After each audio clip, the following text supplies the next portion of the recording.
കന്യക പേരിൽ തന്നെ വെറൈറ്റി ആയിട്ട് ഒരു പടം വന്നിട്ടുണ്ട്. ആ പടത്തിന്റെ ട്രെയിലർ നമുക്കൊന്ന് കാണാം. അടിപൊളിയായിട്ട് കണ്ടു നോക്കാം.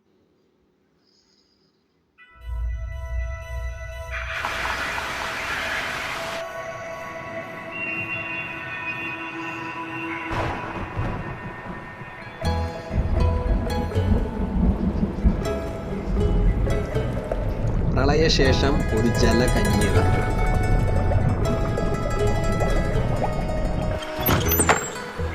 ഇതാരാന്ന് മനസ്സിലായില്ലേ? ഇത് ആശാ അരവിന്ദാണ് ട്ടോ. ആശാ അരവിന്ദ് ഒരുപാട് സിനിമകളിലൊക്കെ വേഷമിട്ടുണ്ട്.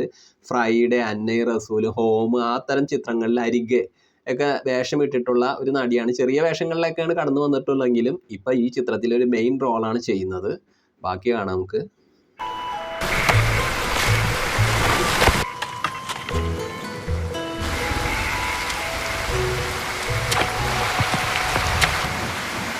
നീ അലക്കിയിട്ട് തുണിയെടുത്ത് മടക്കി വെക്കാൻ നോക്ക്. രാത്രി ഏലക്ക പുകയിടാനുള്ളതാ. ചെല്ലേ.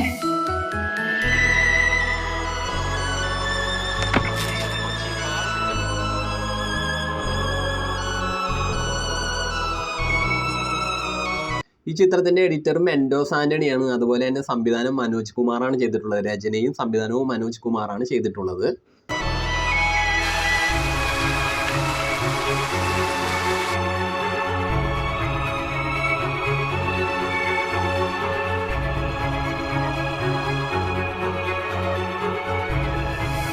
കൊച്ചിനി വേഷം ഒട്ടും ചേരത്തില്ല കേട്ടോ.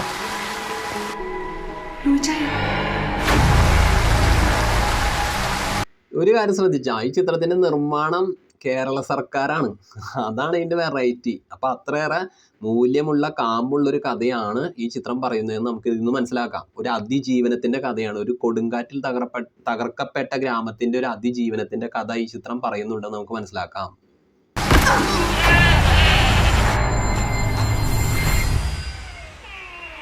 ഒന്നുകിൽ നിങ്ങൾ ഇങ്ങനെ തോന്നിയ വില വിളിച്ച് പറയരുത്, അല്ലെ പറയുന്ന വില മേടിച്ചു തരണം. ഇതൊരു മാതിരി.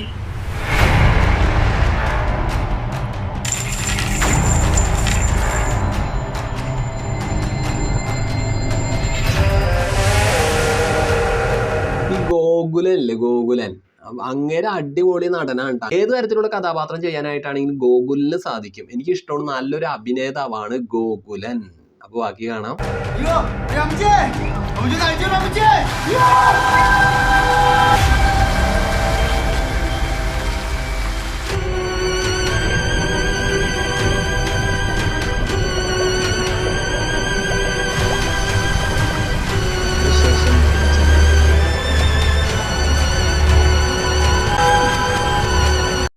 സംസ്ഥാന വികസന കോർപ്പറേഷൻ അവതരിപ്പിക്കുന്ന പ്രളയശേഷം ഒരു ജലകന്യക അങ്ങനെ ഒരു മികച്ച റിസൾട്ട് ഉണ്ടാക്കട്ടെ. ജനങ്ങളുടെ ഇടയിലേക്ക് ആ കാമ്പുള്ള കഥ അങ്ങനെ കത്തി കയറട്ടെ എന്ന് ആശംസിക്കുകയാണ്. അപ്പോൾ ഓക്കെ, ടാറ്റ, ബൈ ബൈ.